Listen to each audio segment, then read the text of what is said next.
আমার ক্রাশ হচ্ছে কাঁচা টমেটো। এটাকে আজকে নতুন করে রান্না করব। আগেই আমি অন্য একটা ভিডিওতে আমি কাঁচা টমেটো ভর্তাটা কী করে করতে হয় শিখিয়েছিলাম। তো প্রথমে আমি কাঁচা টমেটোগুলো কেটে নিয়েছি, পেঁয়াজ ২ টুকরো করেছি, কাঁচা লঙ্কা আর রসুন দিয়েছি আর জল দিয়ে দিয়েছি। চলুন এটাকে আমি গ্যাসে বসিয়ে দিই। এখানে কিন্তু লবণ হলুদ আমি ইউজ করছি না। এটাকে এই দেখুন এইভাবে রেখে দিয়েছি।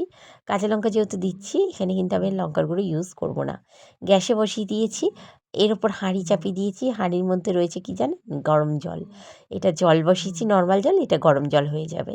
তো এইবার ঠান্ডা করে একটা মিক্সিং বোলের মধ্যে সমস্ত কিছু তুলে নিয়ে হলুদ অ্যাড করলাম পরিমাণ মতন, লবণটা পরিমাণ মতন দেবেন, যে যতটা খেতে চাইবেন।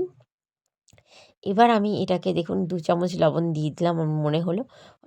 এখানে একটু জল ঢেলে দিলাম। জল ঢেলে এবার কী করতে হবে? বাটতে হবে না? মিক্সিং করতে হবে। এর মধ্যে ঢাকনাটা লাগালাম। হঠাৎ আমার মনে পড়লো এই যা! আমি তো কালো জিরে দিতেই ভুলে গেছি। কালো জিরেটা দিয়ে নিলাম। একসঙ্গেই বাটবো তাই। কালো জিরেটা দিয়ে চলুন এবার পিষে আসা যাক। তো এই যে পিষে চলে এসেছি। এই দেখুন। এইবার পেষা হয়ে গেছে। কড়াইতে তেল বসিয়ে দিয়েছি। এখানে কিন্তু আমি অনেকটাই সর্ষের তেল ইউজ করছি।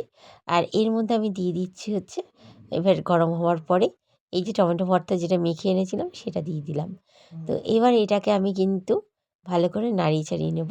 এটা কিন্তু খুব মানে ফুটছিল। এবার এইটাকে আমি কিন্তু ভালো করে একটু নেড়ে চেড়ে নিচ্ছি। নেড়ে চেড়ে নিয়ে আমি কিন্তু মিক্সিং ধোয়া জলটাও লাস্টে অ্যাড করেছিলাম। সেটা আমি দেখাইনি আর। এবার এটাকে কী করতে হবে? ঢাকনা দিতে হবে, তাই না? কীভাবে ফুটছে দেখুন।